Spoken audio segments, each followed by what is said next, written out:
Salut tout le monde, on se retrouve aujourd'hui dans une nouvelle vidéo avec de la pâte Fimo. Voilà, alors j'en ai jamais fait sur ma chaîne YouTube, j'en ai très peu fait tout court d'ailleurs, puisque la seule chose que j'ai pu faire en pâte Fimo jusqu'à présent, c'était poursuivre un tutoriel de Win H8 je crois, pour faire cette petite fusée. Alors dessous il y a de la pâte fixe, faites pas attention, mais voilà, c'était pour faire cette petite fusée très jolie et très mignonne avec les petits Tsum Tsum de l'alien de Toy Story. Alors je trouvais ça formidable, moi je suis fan des aliens de Toy Story, c'était mon personnage préféré. Donc quand j'avais vu ce tuto, j'étais en mode ok, je me lance dans la Fimo, je fais juste ce tuto et voilà. Donc il me reste quelques couleurs, mais là pour le projet que je veux faire, je n'ai besoin exclusivement que de noir. Donc j'ai acheté 3 packs Fimo noir exprès pour l'occasion. Et petit détail de ma fusée, à force avec le temps, elle a un peu craquelé et pareil... à la cuisson, elle n'était pas parfaite, elle n'était pas totalement lisse, donc je vais essayer de m'appliquer comme vous le voyez. Et pareil, il y avait un petit support à l'arrière pour qu'elle tienne droite. Alors bon, elle tient droite sans, c'est pas très gênant, mais le petit support s'est décollé en fait. Donc je pense que je l'avais pas assez enfoncé, donc je ferai plus attention. Et en fait, le Tsum Tsum du milieu se décolle et arrive à sortir complètement de la fusée. Voilà, j'ai découvert ça récemment. Je pense que les autres doivent pas être très loin parce que celui-ci bouge un petit peu, mais bon voilà. Donc voilà pour ça. Donc aujourd'hui, on va faire pas un tutoriel, malheureusement. J'aurais préféré avoir un tutoriel pour savoir ce que j'allais faire, mais le fait est que j'ai vu une sculpture à 2 reprises que j'aimais beaucoup, qui est de Miro. Et en fait, je l'ai vue déjà normalement au Centre Pompidou de Malaga et également lors d'une exposition récemment à Paris en décembre dernier. Cette sculpture particulière est un bronze entièrement noir, d'où l'intérêt d'avoir pris que cette couleur-ci. Donc c'est pratique parce que j'aurai pas de mélange à faire de couleurs et si j'en ai plein les doigts, j'aurai pas à me laver les mains à chaque fois pour faire partir la couleur et éviter de tacher le reste. Donc ça c'est cool. Niveau du support, je vous conseille absolument pas les cutting mats comme moi, puisque normalement c'est pas fait pour. Vous voyez encore, il y a des traces de verre avant en Fimo et tout ça c'est des traces de Fimo rouge. Donc bon, c'est pas génial, mais là tout de suite j'ai rien d'autre. Sinon l'idéal ce serait d'avoir une plaque de silicone. Alors soit vous prenez une plaque génoise de cuisine en silicone, ce qui est vraiment moins cher, soit vous prenez un petit tapis en silicone spécial pour faire de la Fimo. Donc j'ai vite fait repris les règles, du moins la notice Fimo qui va avec la pâte. La pâte Fimo est un matériau créatif et n'est pas un jouet. Évitez tout contact oral ou visuel avec le matériau. Et il ne faut pas dépasser une température de 130 degrés Celsius ou 265 degrés Fahrenheit, car des gaz nocifs peuvent être émis au-delà. Et il ne faut pas dépasser un temps de cuisson de 30 minutes. Ne pas faire chauffer en même temps que des denrées alimentaires, ça semble logique, mais c'est mieux de le dire au cas où.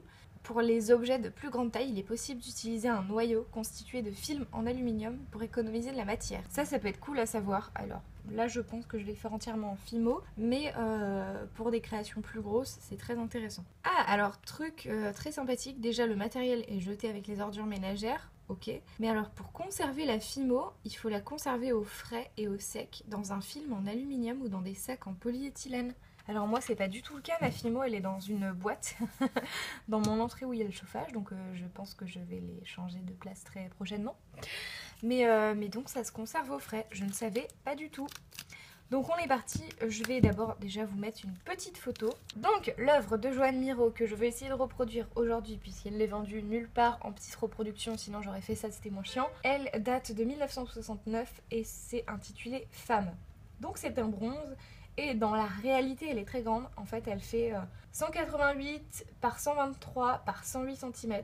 Voilà, je vous laisse une idée de ce que ça représente. Moi je l'ai vu en vrai à 2 reprises et j'étais fascinée. Vous avez quelques photos sur mon Instagram. J'étais toujours très contente. Alors il y a plein de petits détails qui sont là et je ne sais pas si je vais les faire, mais testons. Alors j'ai non plus pas de matériel à Fimo, voilà, parce que j'ai juste pris que de la Fimo, j'ai toujours utilisé que mes doigts. Je fais pas de Fimo réellement et surtout je fais pas de Fimo, je compte pas en faire beaucoup après en fait. C'est surtout quand j'ai des projets et des idées particulières que je le fais. Donc voilà, je me permets en gros de ne pas avoir un équipement. Bien sûr que si je me disais je vais en faire tous les dimanches, peut-être j'investirais effectivement dans des petits outils. Mais là on va essayer sans. Éventuellement pour tracer des fins contours, je vais prendre le bout d'un pinceau de l'autre côté. Alors je sais pas trop combien de matière je vais avoir besoin pour ce bronze, parce que je sais pas trop la taille que je voulais lui donner. Donc on va commencer par ces 6 mots. Elle est vraiment molle. Alors déjà parce qu'il fait chaud chez moi je pense, mais alors déjà parce que quand je l'ai achetée elle doit sortir d'usine, elle est très récente. Et la Fimo très récente et très élastique. Et vous voyez déjà là j'en ai plein les mains. La couleur transfère complètement. Donc c'est aussi pour ça qu'on vous dit de ne pas faire ça sur un support quelconque et vraiment d'avoir un truc un peu adapté. Donc moi je m'en fous de la cutting mat en A4 puisque maintenant j'ai ma A5 que vous voyez en dessous. Donc c'est pour ça que je me permets en plus de continuer dessus et de la dédier à la Fimo en quelque sorte. Et là je me dis je vais peut-être vous mettre en accéléré parce que ça va... Déjà vu la dureté du truc, malgré tout je pense que ça va être long. Donc j'essaie de la malaxer un maximum. Et pour la création de détails, etc., je vous verrai ça au fur et à mesure.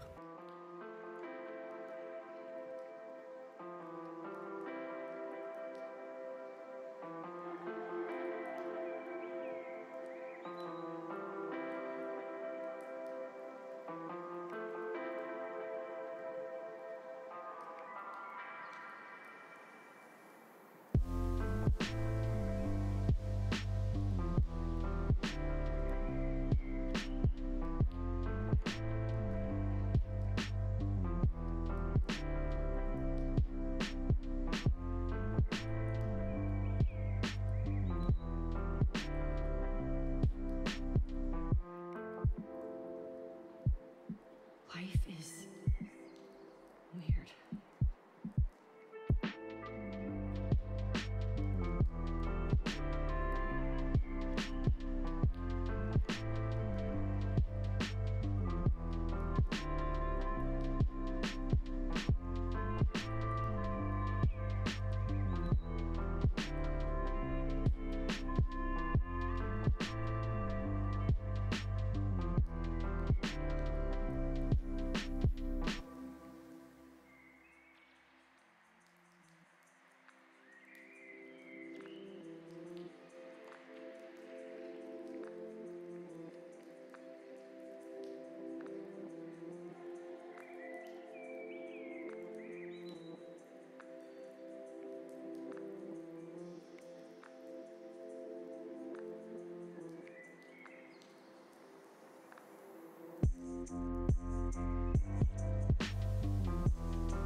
Me revoilà après un petit moment. Alors tout simplement j'avais très travaillé la pâte pour en arriver déjà à ça, ce qui est déjà plutôt très bien, je trouve, sans trop d'outils.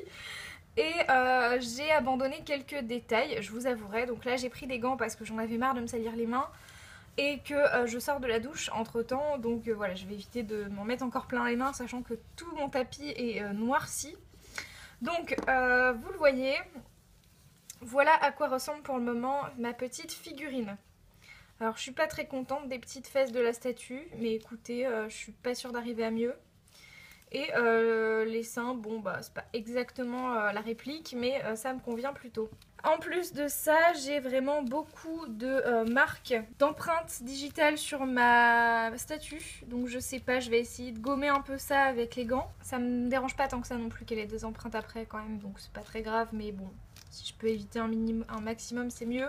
Comme vous le voyez sur ce qu'on essaye de faire, normalement il y a des petits détails sur la tête.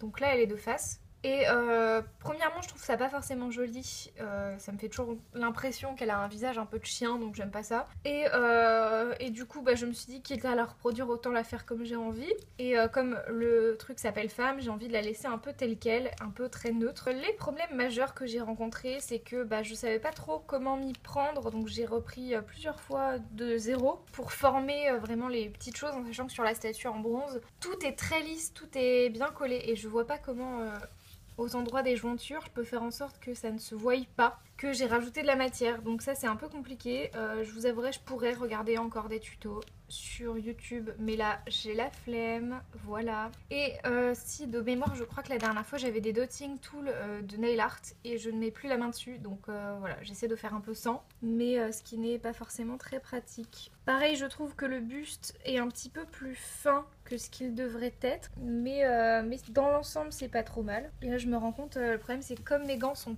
pas adaptés, ça fait des petits plis partout. Et j'aime pas ça. Donc là j'essaie de faire quelques finitions. Je suis pas sûre de le cuire aujourd'hui par souci de temps. Et je sais pas si je voudrais pas le retoucher quand même. Je ne sais pas. Et donc chose qui m'embête, elle a un détail dans le dos de cheveux. Donc je vais le faire au cutter pour dessiner ça. Ce qui ne va pas être une mince affaire je pense. Donc elle a comme des traits qui partent d'un point central ici.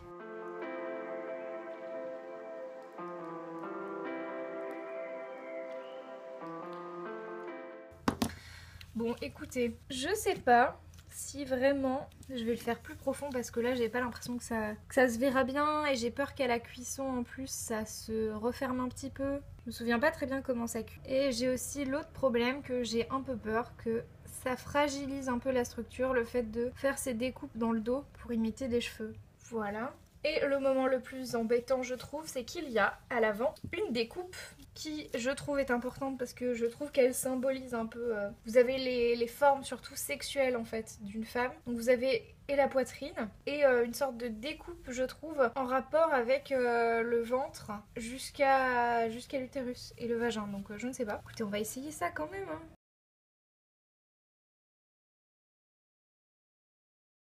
C'est pas trop mal. Vraiment, je trouve ça pas trop mal. La découpe, la pré-découpe parce que je vais creuser de ce côté et les cheveux. Alors les cheveux sont pas ouf, mais la pré-découpe de devant me semble pas trop mal, j'aime bien déjà. Donc essayons de creuser ça. En fait cette Fimo est très malléable. Et depuis le départ c'est pas quelque chose qui aujourd'hui me rend service. Il y a des fois c'est très pratique, mais là je vous avouerai que c'est pas idéal. Donc on se retrouve quand j'aurai fini ça.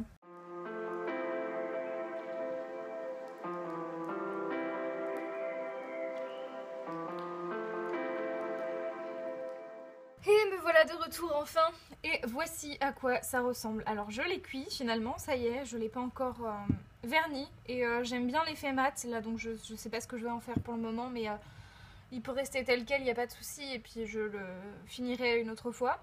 J'aime beaucoup le creux, il est assez bien fait. De face ça va, il y a quelques petites imperfections qui sont pas tout à fait lisses et je pense que c'est dû aux outils et au fait de pas avoir assez d'expérience non plus dans la Fimo, mais après c'est pas vraiment un truc que j'ai envie de faire au fur et à mesure, vraiment je suis plutôt dans le scrap et je compte y rester. Mais voilà pour ma petite statue, elle ressemble à ça en cuite. Et voilà, j'espère que cette vidéo vous aura plu, on se retrouve très vite, prenez soin de vous, ciao ciao. Thank you.